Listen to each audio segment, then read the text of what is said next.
Hi guys, అందరూ ఎలా ఉన్నారు? ఈరోజు కోడిగుడ్లు పులుసు పెట్టాను, ములక్కాడలు కూడా వేసి. అంటే ములక్కాడ పులుసు విత్ ఎగ్స్ అన్నమాట. మీకు ములక్కాడ లేకపోయినా కూడా ఉత్తిగా ఉల్లిపాయ పులుసు కూడా చేసుకోవచ్చు. ములక్కాడలు వేసుకుంటే ఇంకా ఎక్స్ట్రా టేస్ట్ వస్తుంది అనమాట. అసలు సూపర్ యమ్మీగా కుదిరింది పులుసు. మీరు సేమ్ టు సేమ్ ఇలాగే ఫాలో అవ్వి చేయండి. దాని ప్రొసీజర్ ఏంటో చూద్దాము.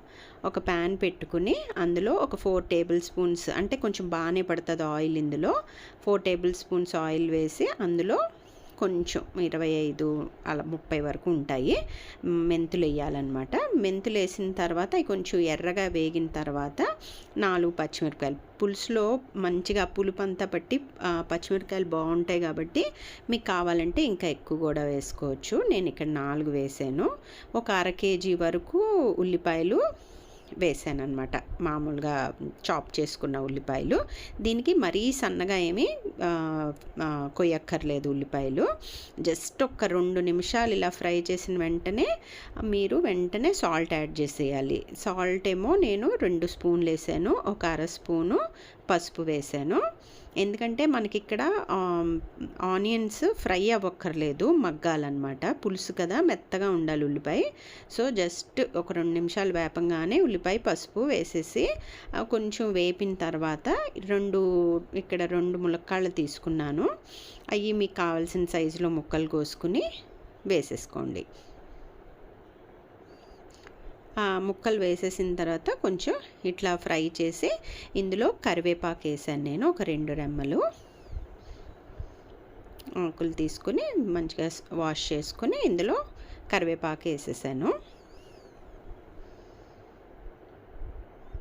ఇదంతా కూడా చక్కగా బాగా ఫ్రై చేయాలి. ఇప్పుడు అస్సలు మనం దీంట్లో నీళ్ళు అన్నది ఏది కూడా యాడ్ చేయము. ఎందుకంటే జనరల్గా అదేంటి ములక్కాళ్ళు మనం కుక్కర్లో చేసాం అనుకోండి, ఒక్క విజిల్ వచ్చేలోపు బాగా ఉడికిపోతాయి. బయట చేస్తే కనుక మనకి ఇట్లా ప్యాన్లో మంచిగా ఆ పులుసు అంతా బట్టి బాగా ఉడుకుతాయి అన్నమాట. ఇక్కడ నేను 2 స్పూన్లు ఇంట్లో కారం వేసాను. దాని తర్వాత కలర్ కోసమని 1 స్పూను కాశ్మీరీ లాల్ మిర్చ్ కూడా యాడ్ చేశాను. మీకు కాశ్మీరీ లాల్ లేదు అనుకుంటే కనుక మొత్తం మామూలు ఇంట్లో కారం వేసుకోవచ్చు, లేదా మొత్తం కాశ్మీరీ లాల్ మిర్చి పౌడర్ కూడా మీరు యాడ్ చేసుకోవచ్చు. మొత్తంగా 3 స్పూన్లు కారం వేసాను. ఇది శుభ్రంగా కలిపేసుకుని ఇంక ఇందులో ఏమి వేయకూడదు, వాటర్ లాంటివి ఏమీ. మూత పెట్టేసేయాలి. ఆ మూతకి స్టీమ్ కుక్ అయిపోతాయి అన్నమాట మనకి చక్కగా ములక్కాళ్ళు అయ్యి. ఈలోపు మనం ముందుగా చేసుకుని ఉంచుకున్నాం కదా ఫ్రిడ్జ్లో, అదిని చింతపండు పేస్ట్ ఇలాంటికి చాలా బాగా ఉపయోగపడుతుంది. ఇక్కడ నేను ఒక గ్లాస్ వాటర్లో 1 టేబుల్ స్పూను చింతపండు తీసుకుని నీళ్ళల్లో కలుపుకుని ఉంచుకున్నా. ఎగ్స్ కూడా బాయిల్ చేసి పెట్టుకున్నాను. చూపించాను కదా ఇందాక, ఆ కరివేపాకుని రెమ్మలతో సైతం అనమాట, ఆకులు కాదు, అట్లా కూడా వేసేసేవాళ్ళు. చాలా మంచి టేస్ట్ వస్తుందని. లాస్ట్లో మనం పులుసు తినేటప్పుడు తీసేయచ్చు అనమాట. ఇప్పుడు అడ్డం అని చెప్పి నేను ఓన్లీ ఆకులు వేస్తాను. మీకు నచ్చితే అలా యాడ్ చేసుకోవచ్చు. ఇప్పుడు ఇదంతా చూసారు కదా, బాగా మగ్గిపోయి ములక్కాడని ఒకసారి చెక్ చేసుకొని చక్కగా కొంచెం మెత్తగా కూడా అవుతుంది. అయిన తర్వాత మీరు ఇందులో చింతపండు నీళ్ళు వేసేసుకోవాలి. మనకి ఇక్కడ ఏంటంటే ఒక 2 గ్లాసులు, అంటే అర లీటర్ అన్న నీళ్ళు నేనైతే వేసాను ఇక్కడ. మీకు కొంచెం బాగా పల్చగా తింటారు అనుకుంటే ఇంకొంచెం నీళ్ళు కూడా యాడ్ చేసుకోవచ్చు. థిక్గా కావాలనుకున్న వాళ్ళు 2 గ్లాసులు సరిపోద్ది అనమాట. ఇక్కడ నేను ఒక 7 నిమిషాల వరకు మూత పెట్టి ఉడకనిచ్చాను. చూసారు కదా, చక్కగా ఆయిల్ అంతా కూడా ఇలా బయటికి తేలుతా. పులుసు అంటేనే ఈ మాత్రం ఆయిల్ ఇలాగా పైకి వస్తేనే పులుసు అన్నది దానికి అందం, టేస్ట్ అనమాట. ఇందులో నేను ఒక 2 టేబుల్ స్పూన్ వరకు బెల్లం వేసాను. అంటే ఆ పులుపు అంతా విరుగుతుంది కదా, అందుకని బెల్లం యాడ్ చేశాను. ఇప్పుడు డ్రమ్ స్టిక్ ఇదిగో నొక్కితే శుభ్రంగా మంచిగా బాయిల్ అయిపోయింది. కొంచెం ఉప్పు పడుతుందని చెప్పి ఒక అర స్పూను ఉప్పు యాడ్ చేశాను. ఇంకా అదంతా ఉడికిపోయింది కదా, ఈ టైంలో మనం బాయిల్ చేసుకున్న ఎగ్స్ని కొంచెం ఇట్లా స్లిట్ చేసుకున్నాం అనుకోండి, ఎగ్కి లోపల వరకు మనకి బాగా పులుసు పడుతుంది అనమాట, టేస్టీగా ఉంటుంది. అలా ఇలా గీరల్లా పెట్టేసుకుని యాడ్ చేసేసుకోండి. జస్ట్ వేసిన తర్వాత ఒక 2-3 నిమిషాలు మరగనిస్తే సరిపోతుంది. ఇంకా మీకు ఇంకంతే, ఇంకేం ఉండదు.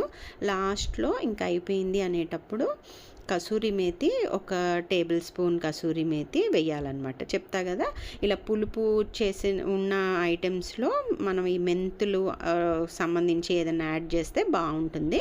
సో మెంతులు మనకి తగులుతూ ఉన్నాయనుకోండి నచ్చదు కదా, అందుకని కసూరి మేతి వేస్తే సేమ్ టేస్ట్ ఉంటుంది. ఇట్లా మనం 2 చేతుల్లో రబ్ చేసుకుని కసూరి మేతిని వేస్తే సూపర్, అంటే అసలు ఫ్లేవరే మారిపోతుంది వెంటనే.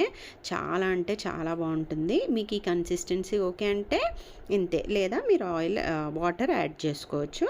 ఇంకంతే, అయిపోయింది. చక్కగా డిష్ అవుట్ చేసేసుకోండి. వేడి వేడి అన్నంతో తింటే అసలు సూపర్ డూపర్ ఉంది. అసలు ఎంత బాగా కుదిరిందంటే, ఒక్కొక్కసారి మనకి ములక్కాళ్ళు బాగోపోయినా కూడా, అంటే ముదిరిపోయిన ములక్కాళ్ళు అనుకోండి అట్లా బాగోదు. సో ఈరోజు అన్నీ కుదిరితే కనుక చాలా సూపర్గా వస్తాయి.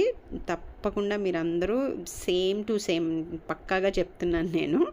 ఇలానే నేను ఎంత చింతపండు వేసాను, ఒకవేళ మీకు చింతపండు పేస్ట్ లేదనుకోండి మీ ఇంట్లో కనుక, మామూలు చింతపండును కూడా తీసుకుని చక్కగా మామూలు మనం చింతపండు జ్యూస్ తీసుకుంటాం చూడండి రసము చారుకి, అట్లా ఆ వాటర్ని కూడా డైరెక్ట్గా వేసుకోవచ్చు. కాకపోతే చింతపండు వాటర్ వేస్తే కనుక కొంచెం ఎక్కువ మరగాల్సి వస్తుంది. ఎందుకంటే నేను ఆల్రెడీ మరిగిన పేస్ట్ వేసాను కాబట్టి మనకు ఫాస్ట్గా అయిపోతుంది. చింతపండు నీళ్ళు అయితే కనుక కొంచెం బాగా మరిగించుకోండి, అంతే తేడా. ఏమి పెద్ద డిఫరెన్స్ అయితే ఏమీ ఉండదు.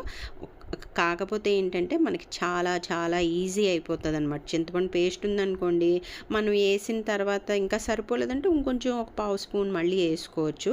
సో ఒకసారి కష్టపడతాము, బట్ అలా చేసుకుని పెట్టుకుంటే మాత్రం ఇలా మన కూరల్లోకి, పప్పులోకి, రసం, సాంబార్ అన్నిటికీ వాడుకోవచ్చు.